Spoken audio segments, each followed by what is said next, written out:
नमस्कार दोस्तों। जैन समुदाय से जुड़ा हुआ एक मुद्दा है जो 1 जनवरी 2023 को इस वर्ष के पहले ही दिन विभिन्न समाचार पत्रों में विभिन्न लोगों के संज्ञान में आया। आइए समझते हैं कि ये मुद्दा क्या है। आखिर कौन से ऐसे कारण हैं जिनके वजह से भारत के कई राज्यों के कुछ प्रमुख शहरों में जैन समुदाय सड़कों पर है और जैन समुदाय की मांगे क्या हैं, वो किन नीतियों से, सरकार के किन नीतियों से असहमत हैं, नाराज हैं और वे साल की शुरुआत में ही वे क्यों अपने विषय को उठाने के लिए दिल्ली के इंडिया गेट पर और या दूसरी जगहों पर उन्होंने प्रदर्शन किया।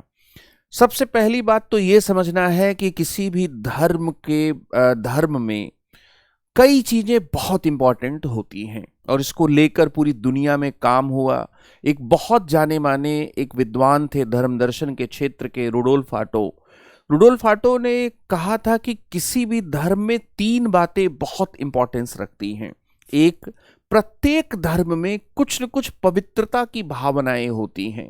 दूसरा, प्रत्येक धर्म आस्था पर आधारित होता है और आस्था बौद्धिकता से ऊपर होती है। और तीसरी बात यह है कि दुनिया के प्रत्येक धर्म में कुछ लौकिक चीजों से परे, लौकिक बातों से परे अलौकिकता, अलौकिक चीजें, अति प्राकृतिक चीजें, सत्ताओं या शक्ति में या तत्व में विश्वास जरूर किया जाता है। और ये भी जो मामला है, इस मामले में आप देखेंगे कि जैनियों का जो कहना है कि एक तरफ उनकी आस्था है और दूसरी तरफ सरकार की कुछ पर्यटन नीतियां हैं। तो इस मुद्दे को हम लोग समझते हैं। ये मुद्दा दरअसल ये है, इसको हम लोग ये कह सकते हैं कि ये जैन समुदाय, जैन कम्युनिटी और जैन कम्युनिटी के संदर्भ में जो हिंदू समाचार पत्र ने जो अपनी हेडिंग दी कि ये दरअसल आस्था बनाम पर्यटन का एक तरह का मुद्दा है जो जैन समुदाय जो है जिसकी तरफ ध्यान आकृष्ट करना चाह रहा है। इस तरह से बच्चों, ये जैन जो कम्युनिटी है, जैन कम्युनिटी भारत में उसकी संख्या बहुत अधिक नहीं है, वह भी उन्हें भी अल्पसंख्यक का दर्जा प्राप्त है और उनकी संख्या पुरानी जो जनगणना है उसके हिसाब से 1 करोड़ के आसपास होगी। उन लोगों का कहना है कि साहब, हम भारत में बहुत बड़े, मतलब हमारी संख्या कम है लेकिन हम बहुत बड़े टैक्स पेयर हैं। और एक ऐसी कम्युनिटी, एक ऐसा समुदाय जिसने अपने मूल्यों के लिए, जिसने अपने विश्वासों के लिए, अपने प्रोफेशन तक को क्या है वो ऑप्ट करते हैं या चेंज कर लेते हैं। जब आप इतिहास की किताबें पढ़ेंगे तो उसमें राम शरण शर्मा जी की इतिहास की किताब में आपको एक बात मिलेगी कि अहिंसा के मूल्यों में जैनी इतना गहराई से विश्वास करते थे कि जैन कम्युनिटी के लोग आपको खेती करते हुए नहीं मिलेंगे, क्योंकि खेती करने में आप ये पाएंगे कि छोटे छोटे सूक्ष्म जीवों की कहीं ना कहीं हत्या हो जाएगी, पेस्टिसाइड्स का आप यूज करेंगे पैदावार को बढ़ाने के लिए। तो जैन कम्युनिटी जो है वो अपने आस्थाओं को लेकर हमेशा से बहुत प्रतिबद्ध रही है और वो उनके आस्थाओं, उनके मूल्य, उनके विश्वास, उनको अगर हम लोग देखें तो जितना गहराई से, जितना पवित्रता से जैनी संख्या में कम होते हुए भी अपनी बातों को मानते हैं, उससे महात्मा गांधी जैसे विद्वान तक, महात्मा गांधी जैसे देश के बड़े नेता तक क्या है बहुत कायल थे। और महात्मा गांधी ने अपनी किताब माई एक्सपेरिमेंट विद ट्रूथ में लिखा था कि जो गुजरात है, गुजरात में जो शाकाहार पर बहुत बल है उसका एक कारण जैन मतावलंबी भी हैं और वैष्णव, जो शुद्ध वैष्णव मतावलंबी जो हिंदू सेक्ट से आते हैं वो भी हैं। आप सभी जानते होंगे कि भारतीय संविधान का जो अनुच्छेद 25 है, वो अनुच्छेद 25 जो है वो ये कहता है कि व्यापक तौर पर अगर समाज सुधार का कोई काम किया जाएगा तो हिंदू धर्म के अंतर्गत या हिंदू शब्द के अंतर्गत ही जैन और बौद्ध को भी क्या है समझा जा सकेगा। तो जैनिज्म का बहुत गहरा रिश्ता हिंदुज्म से भी रहा है और जो लोग धर्म दर्शन वगैरह धर्म के बारे में पढ़ते हैं वो इस बात को जानते हैं कि कर्म, संसार, ज्ञान और मोक्ष, ये चार जो बातें हैं वो भारतीय परंपरा के सभी धर्मों में हैं। वो हिंदू धर्म में भी है, वो बौद्ध धर्म में भी है, वह जैन धर्म में भी है और वह सिख धर्म में है। तो ये जो चारों भारतीय परंपरा के धर्म हैं, ये चारों का जो उनका जो सैद्धांतिक आधार है, जो उनके विश्वासों की अगर हम लोग बात करें तो उसमें कुछ बातें क्या है, कॉमन है।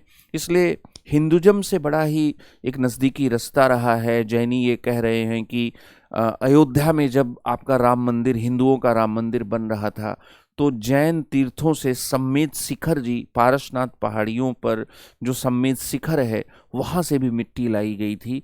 तो बहुत ही एक गहरा, एक भारतीय संस्कृति से, भारतीय धर्म की परंपरा से जैन मत और जैन मतावलंबी एक बहुत महत्वपूर्ण स्थान रखते हैं। संख्या भले ही उनकी बहुत कम हो और महावीर के उपदेशों को आज भी हम लोग याद करते हैं। तो हम लोग समझते हैं कि कारण क्या है, क्या ऐसा है जो जैन मतावलंबियों को, जो जैन कम्युनिटी को परेशान कर रहा है, जिसको लेकर वे नाराज हैं, जिसको लेकर वे सड़कों पर हैं। देखिए, दो ऐसी घटनाएं हुई हैं, दो ऐसी बातें हुई हैं जिनको लेकर जैन कम्युनिटी बहुत नाराज है। एक घटना तो गुजरात की है। गुजरात में एक शत्रुंजय तीर्थ नाम का एक जैनियों का स्थान है और शत्रुंजय तीर्थ में ऐसा माना जाता है कि आदिनाथ के जो पदचिन्ह, फुटप्रिंट वगैरह हैं, वो वहाँ पर संचित करके रखे गए हैं। कुछ गैर सामाजिक तत्वों ने, एंटी सोशल एलिमेंट्स ने उसको क्या है, उसको नुकसान पहुँचाने की कोशिश की। तो एक तो उसको लेकर अहमदाबाद में अभी कुछ दिनों पहले 25 नवंबर 2022 की घटना है, उसको लेकर जैन मतावलंबियों ने अहमदाबाद में बहुत बड़े स्तर पर रैली निकाली थी। उसके बाद उन्होंने मुंबई में भी ये किया। तो यहाँ पर बच्चों, यहाँ पहले तो आप इस मामले में जो दो तीर्थ स्थलों को लेकर जो मामला है, ये मामला क्या है इसको आप समझेंगे। दूसरी बात ये है कि इस मामले के पीछे, मतलब इस मामले में जैन मतावलंबियों का क्या पक्ष है और सरकार की नीतियां क्या हैं जिनको लेकर वे विरोध कर रहे हैं। तो यहां पर बच्चों हम लोग ये कहेंगे कि भाई सरकारों की किन नीतियों को, सरकारों की जो नीतियां हैं और इसके साथ ही सरकारों का जो पक्ष है उस पक्ष को समझेंगे। तीसरा यहां पर ये देखेंगे कि पॉलिसी और सरकारों का जो स्टैंड है, उस स्टैंड को समझने के अलावा हम लोग इस बात को भी समझेंगे कि जैन मतावलंबी जो विरोध कर रहे हैं उनके विरोध के आधार क्या है, क्यों विरोध कर रहे हैं वे। तो यहाँ पर क्या है कि विरोध के जो आधार हैं वो दो प्रमुख हैं, आधार हैं, तो उन दोनों आधारों की बात करेंगे। इसके साथ ही जैन समुदाय ने जो रैलियां निकाली हैं वो एक राज्य तक सीमित नहीं रही हैं। कुछ बातें मध्य प्रदेश में है, कर्नाटक में है, गुजरात में है, मुंबई में बहुत बड़े पैमाने पर चीज़ें जैन मतावलंबियों ने अपने नाराजगी को व्यक्त किया। फिर इसके साथ ही दिल्ली में, और दिल्ली में तो 1 जनवरी को जो कुछ भी हुआ उसका तो मैं गवाह था, क्योंकि मेरा भी एक अपना 1 तारीख को क्या है, हम लोग भी गए थे घूमने के लिए और प्लान था कि सेनविस्टा को क्या है थोड़ा देखेंगे, कि देखते हैं कि नई संसद कैसे बनी है। तो वहाँ पर जाकर हम लोगों ने देखा कि बहुत भीड़ है, काफ़ी भीड़ है, और इसके साथ ही पुलिस की 3-4 जो बसेज हैं वो बसेज वगैरह बुला ली गई हैं। वहाँ पर कुछ तो बात समझ में आ गई थी, लेकिन उसके बाद जो न्यूज़पेपर की रिपोर्टिंग्स हैं उनके माध्यम से फिर घटना के पीछे जाकर ये पढ़ा तो गया था, इंडियन एक्सप्रेस में ये बात निकली, हिंदू में ये बात प्रकाशित हुई, लेकिन इसको लेकर जैन मतावलंबी, जैन कम्युनिटी के लोग अपनी बातों को लाइमलाइट में लाने के लिए इंडिया गेट पर प्रदर्शन करेंगे। ये बात क्या है, अपने आप में एक बहुत क्या है, लोगों का ध्यान आकर्षित करने वाली बात है। तो यहाँ पर विरोध के आधार क्या हैं, जो उनके देशव्यापी, मतलब किसी भी चीज़ का हम ये देखते हैं कि अगर हम लोग कोई विरोध प्रदर्शन देख रहे हैं, कोई आंदोलन देख रहे हैं, तो आंदोलन के विस्तार को समझा जाता है, आंदोलन का जो एक एक्सपेंशन होता है, जो स्प्रेड होता है। जैसे किसान आंदोलन है तो भैया आंदोलन तो नहीं है, लेकिन फिर भी इसमें विरोध तो था, रैली तो निकाली गई। तो इसका जो देशव्यापी विस्तार था, उस देशव्यापी विस्तार को बहुत रूप में समझेंगे और इससे जुड़े हुए क्या मुद्दे सामने आ रहे हैं, क्योंकि अभी तक तो ये घटना का पक्ष है, कि पहले हम घटना को समझें, घटना के पक्ष को समझने के बाद फिर इसमें मुद्दे क्या हैं इस बात को हम लोग देखेंगे। सबसे पहले बच्चों ये समझते हैं कि ये पूरा जो मामला है ये मामला क्या है। देखिए, इसमें एक मामला तो गुजरात से जुड़ा हुआ है, तो ये मामला एक तो क्या है कि एक मामला तो यहाँ पर झारखंड से संबंधित है, और दूसरा जो मामला है बच्चों, ये मामला क्या है, गुजरात से संबंधित है। गुजरात का मामला थोड़ा पहले का है, गुजरात का मामला जो है पहले का है। दरअसल गुजरात में एक शत्रुंजय तीर्थ नाम की एक जगह है, शत्रुंजय तीर्थ। ये जैनियों में आप जानते होंगे कि जो जैन मत है उसके दो संप्रदाय हैं। एक श्वेतांबर संप्रदाय है, श्वेतांबर लोग अपने नाम के अनुसार ही सफेद वस्त्र धारण करते हैं, और जो दिगंबर लोग हैं वो थोड़ा ज्यादा अपने विश्वासों को ज्यादा गहराई से मानते हैं, तो वस्त्र आदि भी धारण नहीं करते हैं। श्वेतांबरों के दृश्य से अगर देखा जाए तो जो शत्रुंजय तीर्थ है ये गुजरात का एक ऐसा स्थान है जहां पर ये विश्वास है जैनियों को कि यहां पर आदिनाथ जो उनके तीर्थंकरों की श्रृंखला में पहले थे, उनका क्या है, उनके पदचिन्ह है, फुटप्रिंट हैं, और कुछ असामाजिक जो तत्व थे उन असामाजिक या एंटी सोशल एलिमेंट्स ने इसको नुकसान पहुंचाने की कोशिश की। ये घटना दरअसल 25 नवंबर 2022 की है, और इसके बाद उन्होंने अहमदाबाद में बहुत बड़े स्तर पर क्या किया, इस को लेकर रोष व्यक्त किया। दरअसल ये रोष इतना बढ़ता गया कि उनका कहना है कि जो शत्रुंजय पहाड़ी पर जो खनन हो रहा है उस खनन को रोकने की इन्होंने बात की। मुझे याद आ रहा है कि इसी तरह की एक घटना कुछ साल पहले भारत में हुई थी, जो मामला सुप्रीम कोर्ट में चला गया था। उड़ीसा में नियमगिरी पहाड़ियों को लेकर एक घटना हुई थी, और नियमगिरी पहाड़ियों पर दरअसल जो नियमगिरी देवता का निवास स्थान मानते थे वहां के जो आदिवासी थे, और उन आदिवासियों ने अपने लैंड राइट्स को लेकर, अपने बिलीफ को लेकर, और भारतीय संविधान की अनुसूची 5 में दिए गए जो अधिकार हैं उन अधिकारों को लेकर सुप्रीम कोर्ट का दरवाजा खटखटाया था। और सुप्रीम कोर्ट ने अपने ऐतिहासिक निर्णय में ये इस बात को प्रतिपादित किया था कि नियमगिरी पहाड़ी पर वेदांता जो रिसोर्सेज है, जो बॉक्साइट के खनन के लिए उड़ीसा में गई थी, उसमें नियमगिरी पहाड़ियों पर वो उत्खनन क्या है नहीं कर सकती। तो वहाँ पर तो मामला थोड़ा सा भूमि अधिकारों से जुड़ा हुआ था, आदिवासियों के पक्ष से जुड़ा हुआ था। ये मामला न तो सुप्रीम कोर्ट तक पहुंचा है, लेकिन आप ये देखेंगे कि जो डेवलपमेंट को लेकर जो अप्रोच है, उस अप्रोच का टकराव कहीं ना कहीं धार्मिक आस्थाओं से हो रहा है, जीवन शैली के जुड़े हुए मुद्दों से हो रहा है। और यहाँ पर भी जो जैन कम्युनिटी है वो गुजरात के मामले में अगर हम लोग देखें तो गुजरात के मामले में शत्रुंजय तीर्थ का जो मामला था उसमें उनका कहना था कि इसमें जो इसके जड़ में जो चीज़ है वो जड़ में चीज़ ये है कि हमारे पवित्र किसी स्थान को वहाँ पर अगर आप कोई कमर्शियल एक्टिविटी करते हैं, डेवलपमेंट एक्टिविटी के नाम पर कुछ करते हैं, तो उससे कई बार उसकी जो पवित्रता है उस पवित्रता का ध्यान नहीं रखा जाता है, या वहाँ पर जो पर्यावरण को लेकर जो क्षरण होता है उन सब चीज़ों का मुद्दा उठा रहे थे। लेकिन इसमें बहुत बड़ा जो मुद्दा था वो गिरिडीह झारखंड के पारसनाथ नाम की एक जगह से हुआ। जब आप मेन जो हावड़ा जो ट्रैक है रेलवे का, उस पर आप कभी भी यात्रा करेंगे तो वहाँ आपको रास्ते में क्या है, पारसनाथ मिलेगा। और पारसनाथ जैन मत में बहुत ही पवित्र स्थान रखता है। और पारसनाथ जो है उसमें जो 24 तीर्थंकर जैन परंपरा में माने जाते हैं, उसमें 20 तीर्थंकर जो हैं उनको मोक्ष, उनको जो लिबरेशन है वो लिबरेशन पारसनाथ की पहाड़ियों पर मिला।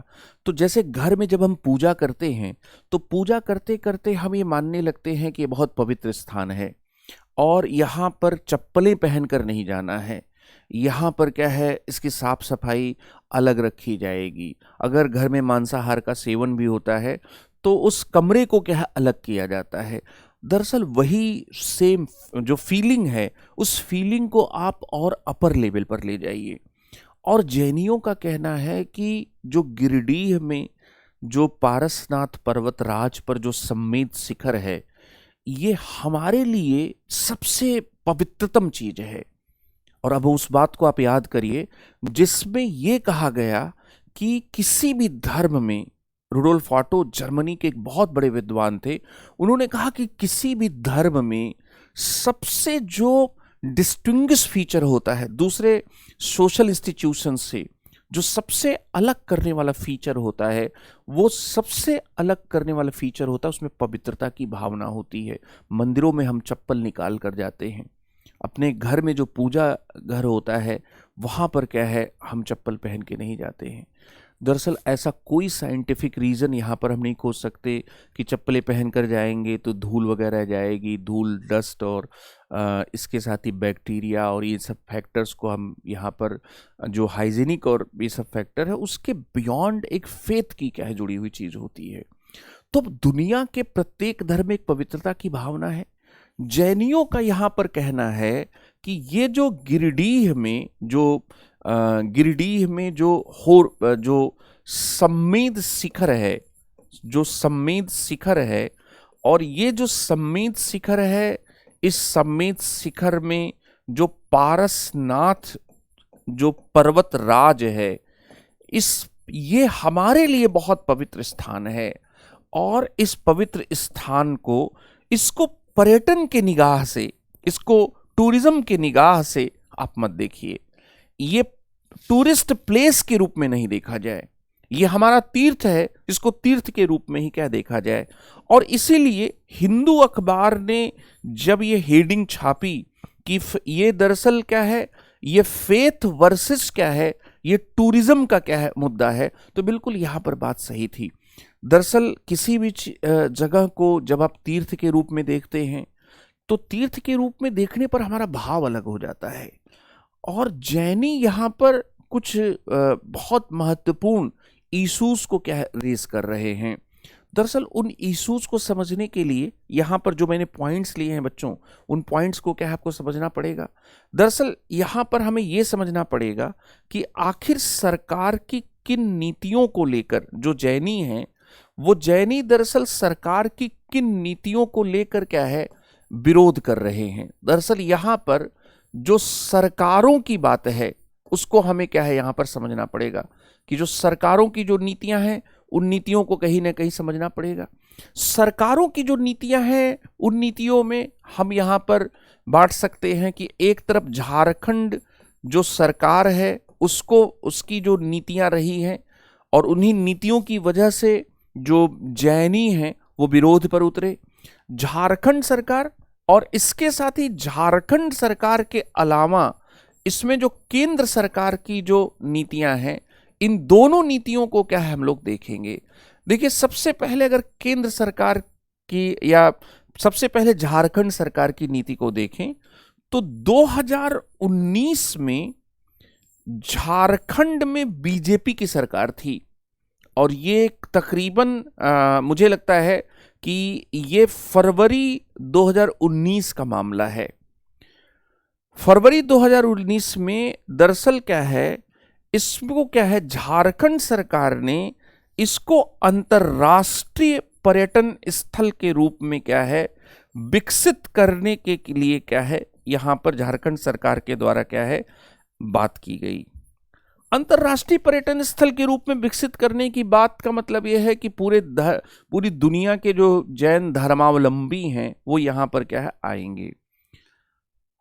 टूरिज्म के संदर्भ में एक बहुत इंपॉर्टेंट बात है और वो बात यहां पर यह है कि टूरिज्म को अब स्टेट के एक रेवेन्यू बढ़ाने वाले सेक्टर के रूप में देखा जाता है। और चाहे केरल हो, राजस्थान हो या गुजरात हो, ये टूरिज्म को लेकर बहुत प्रोएक्टिव रूप में क्या है काम करते रहे हैं और इनके अपने ब्रांड एम्बेसडर्स रहे हैं, सब रहा है। तो एक भाव तो ये रहा होगा, एक भाव जैसे बिहार में आप जानते होंगे कि टूरिस्ट के एक नहीं जाने का या कम जाने का एक कारण बिहार में शराबबंदी को भी बताया जाता है। कहा जाता है कि इसका शराबबंदी के विरोध में जब तर्क दिया जाता है तो विरोध में तर्क देने में यहाँ पर ये कहा जाता है कि पर्यटक जो है वो कम हो जाते हैं। तो ठीक बात है, यहाँ पर 2019 में ये घोषणा कर दी गई कि अंतर्राष्ट्रीय पर्यटन स्थल क्या है इसको क्या है घोषित किया जाएगा। और उस समय ये जो घोषणा थी ये बीजेपी गवर्नमेंट के द्वारा की गई। 2022 में वहां पर जुलाई में हेमंत सोरेन जी की जो वर्तमान सरकार है, उस वर्तमान सरकार ने एक नई टूरिज्म पॉलिसी क्या है उन्होंने घोषित किया। ये जो नई टूरिज्म पॉलिसी उस समय घोषित हुई, उस नई टूरिज्म पॉलिसी में उन्होंने पारसनाथ की पहाड़ियों को, सम्मेत शिखर जी को, यहां उन्होंने क्या है ये कहा कि हम इसको एक रिलीजियस टूरिज्म के प्लेस के रूप में क्या है विकसित करेंगे, धार्मिक पर्यटन। और वैसे भी अगर यहाँ पर धार्मिक पर्यटन की बात है, मतलब जो लोग धर्म को भाव में रखकर यहाँ पर आना चाहते हैं वो आ सकते हैं। तो ये धार्मिक पर्यटन के केंद्र के रूप में इसको क्या है विकसित करेंगे। केंद्र सरकार ने यहां पर इसके साथ ही केंद्र सरकार की भी कुछ घोषणाएं पारसनाथ को लेकर, सम्मेत शिखर को लेकर क्या हुई। दरअसल केंद्र सरकार ने 2019 में यह घोषित किया कि जो पारसनाथ है वह एक इको सेंसिटिव जोन है। इको सेंसिटिव क्या है जोन है, और इको सेंसिटिव जोन होने के साथ ही उन्होंने यहां पर केंद्र सरकार ने यह भी कहा कि जो इको सेंसिटिव जोन है उस इको सेंसिटिव जोन के अलावा यहां पर हम इको टूरिज्म क्या है ये विकसित करेंगे। इको टूरिज्म क्या है विकसित करेंगे, ये केंद्र सरकार की बात है। और अगर आप देखें तो राज्य सरकार और केंद्र सरकार ये दोनों दरअसल क्या है ये कह रहे हैं कि हम इसको पिलग्रिमेज के, तीर्थाटन के भाव से नहीं, हम इसको पर्यटन के भाव से क्या है देखेंगे। यूपीएससी के इंटरव्यू में कई बच्चे अपनी हॉबी में इस बात को बताते हैं कि उनकी हॉबी क्या है, उनकी हॉबी है टूर एंड ट्रेवल, ठीक है। और जब उनसे पूछा जाता है तो कहाँ कहाँ आपने टूर किया है, तो कुछ बच्चों ने कहा कि सर मथुरा गया हूँ, मथुरा वृंदावन गया हूँ, द्वारका गया हूँ सर, और इसके साथ ही सर कुछ और भी धार्मिक स्थलों के उन्होंने नाम बताए। तो यूपीएससी के एक पैनलिस्ट ने पूछा कि ये आप टूरिज्म कर रहे, ये आप तीर्थाटन कर रहे हैं या पर्यटन कर रहे हैं। दरअसल तीर्थाटन और पर्यटन दोनों में जो भाव होता भाव अलग हो जाता है। पर्यटन में भाव हो जाता है कि हमें घूमना भी है, खूब क्या है मस्ती करनी है, आनंद लेना है और तकलीफ नहीं होनी चाहिए। लेकिन जब कोई व्यक्ति तीर्थाटन के भाव से जाता है तो वहां पर वो तकलीफ उठाने के लिए तैयार रहता है। दरअसल ये जो चीज है, इस चीज को अगर आप समझें तो ये दोनों सरकारें क्या है इसमें इस बात को क्या कह रही हैं। जब 2022 में अभी जो संसद का सत्र चल रहा था वहां पर जब सवाल पूछा गया तो उस सवाल का जवाब देते हुए जो हमारे पर्यटन मंत्री थे उन्होंने ये कहा कि ऐसी कोई क्या है घोषणा क्या है नहीं, मतलब हमारा क्या है कि हम इसको पर्यटन स्थल के रूप में घोषित करने या इसको डेवलप करने का कोई भी प्रस्ताव हमारे सामने क्या है विचाराधीन नहीं है। केंद्र सरकार ने एक तरह से विरोध देख लिया और विरोध देखने के बाद केंद्र सरकार ने इस बात से क्या पल्ला झाड़ लिया। लेकिन जैन समुदाय दरअसल जो उनका विरोध है और जो उसमें जानकार लोग हैं वो कह रहे हैं कि इसमें दोनों सरकारों ने, चाहे वो राज्य सरकार रही हो हेमंत सोरेन की और चाहे वो केंद्र सरकार, दोनों सरकारें इसको पर्यटन की निगाह से ही क्या है देख रही हैं। अब उनका मुद्दा यहां पर क्या है, उनका मुद्दा यहां पर यह है कि जो जैन समुदाय का जो विरोध है, जिसको लेकर वे सड़कों पर उतरे, जिसको लेकर उन्होंने क्या है प्रदर्शन किया, तो जैन समुदाय के विरोध के दो तर्क हैं। सबसे पहला तर्क तो ये है कि इससे उनके सबसे महत्वपूर्ण धार्मिक स्थल की जो पवित्रता की भावना है या जो पवित्रता है वह पवित्रता क्या हो जाएगी, भंग हो जाएगी। जब आप किसी भी जगह को एक इको टूरिज्म के हिसाब से देखते हैं या एक रिलीजियस टूरिज्म के हिसाब से देखते हैं, तो जब भी आप उसको इको टूरिज्म या रिलीजियस टूरिज्म के हिसाब से देखते हैं तो वहां पर आप एक तो मांस वगैरह को इजाजत देते हैं, मांसाहार को क्या है इजाजत दे देते हैं और शराब को क्या है इजाजत दे देते हैं। और हिंदुस्तान के जितने भी टूरिस्ट प्लेस हैं उन टूरिस्ट प्लेसेस को किस तरह से लोगों ने खाने पीने के लिए किस तरह से कूड़े घर में बदल दिया है, इसको लेकर कई बातें सोशल मीडिया में या कई बातें इंटरनेट मीडिया पर पढ़ने को मिलती हैं। जैसे आप देखेंगे कि शिमला को लेकर कई बार ये आता है कि पर्यटक आते हैं और यहाँ पर कूड़ा करकट सब कुछ क्या है, मतलब उनके व्यवहार को लेकर एक शिकायत होती है। तो जैनियों का भी ये कहना है कि भाई आप टूरिस्ट को आने के लिए यहाँ पर मांसाहार और शराब दोनों को अलाउड करेंगे और जो लोग आएंगे वो मौज मस्ती के मूड में आएंगे, तो इससे इस स्थान को लेकर जो हमारी पवित्रता की भावना है वो क्या होगी, भंग होगी। नंबर एक बात। दूसरी बात यहां पर कि जब आप इसको तीर्थ के स्थल के बजाय जब आप इसको पर्यटन के स्थल के रूप में देखेंगे तो आप यहां पर तमाम विकास कार्य करेंगे, और जब आप विकास कार्य करेंगे तो उसमें भी आप भले ही कहते हैं लेकिन आप पेड़ों को काटेंगे, इसके साथ ही आप पहाड़ी पर भी कुछ न कुछ करेंगे। इससे इस जगह का जो मूल स्वरूप है परिवर्तित होगा और उसका क्षरण भी होगा, क्योंकि प्राकृतिक तौर पर जो चीज जैसे है वैसी ही बनी रहे ये ज्यादा महत्वपूर्ण है। तो जो जैन कम्युनिटी है वो जैन कम्युनिटी इस आधार पर विरोध कर रही है। जैन कम्युनिटी का ये जो विरोध है ये इतना बड़ा है, आप ये समझें कि जो विरोध है वो विरोध क्या है, वो देशव्यापी हुआ है। इसमें कई ऐसे, जैसे एक तो है कि ये विरोध मध्य प्रदेश में हुआ, जैसे ही हेमंत सोरेन जी की सरकार ने जैसे ही उसको एक रिलीजियस टूरिस्ट प्लेस के रूप में नोटिफाई किया, वैसे ही क्या है ये हुआ, मध्य प्रदेश में शुरू हो गया।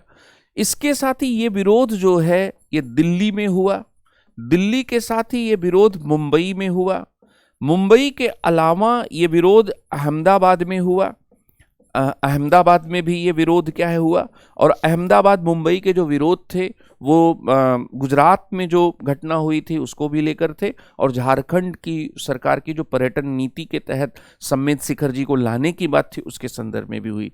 तो मध्य प्रदेश, दिल्ली, मुंबई, अहमदाबाद, विरोध की कुछ लहरें कर्नाटक में भी क्या है दिखी। जैन कम्युनिटी बहुत जनसंख्या के हिसाब से कम है, भारत का माइनॉरिटी, भारत के जो माइनॉरिटीज़ हैं उनमें क्या है आते हैं, और भारत में जो अल्पसंख्यक आयोग अधिनियम है उनके तहत उनको सबसे लास्ट मतलब बाद में क्या है एक जैन समुदाय को अल्पसंख्यक समुदाय का क्या है दर्जा दिया गया है। संख्या में कम होने के बावजूद भी अपने विश्वासों में, अपनी आस्थाओं में, अपनी पवित्रता में वो एक तरह से क्या है एकजुट होकर आगे आए हैं, और कुछ अन्य राज्यों में, अन्य क्षेत्रों में भी क्या है विरोध क्या है हुआ है। इसको लेकर अगर आप नागरिक समाज की बात करेंगे तो दिल्ली में जो दिल्ली के बीजेपी के सांसद हैं मनोज तिवारी जी, उनके क्षेत्र में भी जैन समाज के लोग हैं यमुना पार के इलाके में, उन्होंने क्या है लोकल स्तर पर विरोध दर्ज किया, एसडीएम को ज्ञापन वगैरह दिया। तो एसडीएम को ज्ञापन देने के बाद फिर उस प्रश्न को उन्होंने मनोज तिवारी जी ने संसद में उठाया। तो यहां पर आप देखेंगे कि जो जनप्रतिनिधि हैं, जनप्रतिनिधि और जनप्रतिनिधियों के साथ साथ यहां पर देश की संसद में यह मामला उठा, कई संगठनों ने इसमें क्या है जैनियों का समर्थन करना शुरू कर दिया। जैसे जनप्रतिनिधियों में यहां पर जैसे मनोज तिवारी जी ने संसद में ये प्रश्न उठाया जैनियों के संदर्भ में, ओवैसी साहब ने भी इस मुद्दे पर स्टैंड लिया और उन्होंने कहा कि जो जैन समुदाय की आस्था है उस आस्था के अनुसार ही क्या है चीजें की जानी चाहिए। इसी तरह से शशि थरूर साहब ने ट्वीट किया, और विश्व हिंदू परिषद जो है जैसे जो संगठन है वो संगठन खुलकर इस बात को पर स्टैंड ले रहे हैं कि जो जैन समुदाय चाहता है उसके अनुसार क्या चीजें होनी चाहिए। इसके बाद झारखंड सरकार के जो चीफ सेक्रेटरी हैं, झारखंड सरकार के जो पर्यटन सचिव हैं मनोज कुमार जी, उन्होंने मीडिया में आकर कहा कि हम तो ये चाहते थे कि उन्होंने एक प्रॉब्लम बताई कि अगर इसको तीर्थाटन के क्षेत्र के रूप में क्या है देखते हैं तो यहाँ पर सरकार कुछ नहीं कर सकेगी, लेकिन अगर इसे पर्यटन के क्षेत्र में तो हम लोगों का मन था कि जो जैनियों की जो आस्था है उस आस्था के अनुसार ही चीज़ों को किया जाए। लेकिन वैसी स्थिति में जो अधिसूचना जारी की गई है उसको रोका जाता है, और 2000 पहले की जो स्थिति क्या है, फिलहाल क्या है, बहाल रखी जाएगी। ये बात क्या है, कही गई। इसके साथ ही इसका एक बहुत बड़ा संवैधानिक और कानूनी मुद्दा भी है, और उस संवैधानिक और कानूनी मुद्दा ये है बच्चों कि भारत का संविधान ये कहता है, भारतीय संविधान का जो अनुच्छेद 25 है वो कहता है कि अंतःकरण को मानने, किसी भी धर्म के आचरण करने, प्रचार करने, किसी भी धर्म में विश्वास करने, इन चारों प्रकार की स्वतंत्रताओं को हम अनुच्छेद 25 के तहत रखते हैं। और इन चारों प्रकार की स्वतंत्रताओं को रखते हैं तो राज्य को सामाजिक सुधार के लिए संस्थाओं में हस्तक्षेप करने का अधिकार है। उसमें हिंदू धर्म, बौद्ध धर्म, जैन धर्म, इन सबको क्या शामिल किया गया है। और राज्य इसके साथ ही सेकुलर एक्टिविटीज को, लौकिक गतिविधियों को नियमित करने के लिए क्या है, कोई भी कानून वगैरह बना सकता है। जैसे आप एक उदाहरण से समझिए कि मान लीजिए कि वैष्णो देवी जाने वाले यात्रियों की संख्या बहुत ज़्यादा हो गई, या जो वहाँ पर श्रद्धालु हैं बहुत ज़्यादा हो गए, तो वैष्णो देवी में जो लाइन लगाने का काम है, जो वहाँ पर व्यवस्था है, वो एक सेकुलर एक्टिविटी मानी जाएगी, वो लॉ एंड ऑर्डर से क्या जुड़ जाएगी। तो भारतीय संविधान का अनुच्छेद 25 इस बात की इजाजत देता है कि राज्य लौकिक गतिविधियों का, धार्मिक गतिविधियों के मामले में तो स्वतंत्रता है, राज्य लौकिक गतिविधियों का नियमन, सेकुलर एक्टिविटीज को का नियमन क्या है, कर सकता है। इसके साथ ही जो हमें 4 स्वतंत्रताएं मिली हैं वो 3 प्रतिबंधों के अधीन है। मतलब वो स्वतंत्रताएं निरपेक्ष नहीं है। पब्लिक ऑर्डर, लोक व्यवस्था, सदाचार, मोरलिटी और हेल्थ। पब्लिक मोरलिटी नहीं है, वो कॉन्स्टिट्यूशनल मोरलिटी है। इस पर भी एक संविधान पीठ विचार कर रही है कि अनुच्छेद 25 में जो मोरलिटी है वो मोरलिटी पब्लिक मोरलिटी है या कॉन्स्टिट्यूशनल मोरलिटी है। मोरलिटी शब्द तो है, और मोरलिटी के आधार पर हमारे अधिकार कम किए जा सकते हैं। जैसे ये मामला अभी जो है सबरीमला के मामले में क्या उठा था कि जो मोरलिटी है वो पब्लिक मोरलिटी है, कॉन्स्टिट्यूशनल मोरलिटी है। तो सुप्रीम कोर्ट ने कहा कि नहीं, ये कॉन्स्टिट्यूशनल मोरलिटी है, और पब्लिक मोरलिटी कस्टमरी मोरलिटी होती, प्रथा के आधार पर क्या है, चलती है। तो कुल मिलाकर अनुच्छेद 25 के तहत स्वतंत्रता है। इस स्वतंत्रता के संदर्भ में भी देखेंगे तो जैनी अपनी बात जो कह रहे हैं वो बात बिल्कुल क्या है, जायज है। और राज्य जो है वो सेकुलर एक्टिविटीज के आधार पर, पब्लिक ऑर्डर को मेंटेन करने के लिए, या फिर हेल्थ ग्राउंड पर, या फिर मोरलिटी, कॉन्स्टिट्यूशनल मोरलिटी के ग्राउंड पर, समाज सुधार के ग्राउंड पर, लौकिक गतिविधियों के नियमन करने के ग्राउंड पर धर्म के अधिकार को कम कर सकता है। अदरवाइज वो कम नहीं कर सकता है। ये एक 25 की जो व्याख्या, अगर आप अच्छी रीडिंग करेंगे तो 25 से जुड़ी हुई बात है। तो आर्टिकल 25, इसके साथ ही हमारा जो संविधान है वो क्या है, वो कम्युनिटी रिलीजियस राइट्स भी देता है। तो कम्युनिटी रिलीजियस राइट्स जो है वो अल्पसंख्यकों को 29 और 30 में मिलते हैं। वो किसी व्यक्ति को नहीं है, वो वर्गों को है, वो अल्पसंख्यक वर्गों को है। और अल्पसंख्यक वर्गों को है तो भले ही शिक्षा तक है, लेकिन इसका मतलब कि कम्युनिटी राइट्स हैं।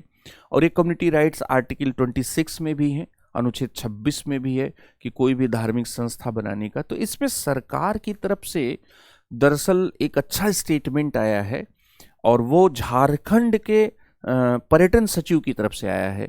उन्होंने कहा है कि हम इस बात पर भी गौर कर रहे हैं कि जैन कम्युनिटी क्या चाहती है।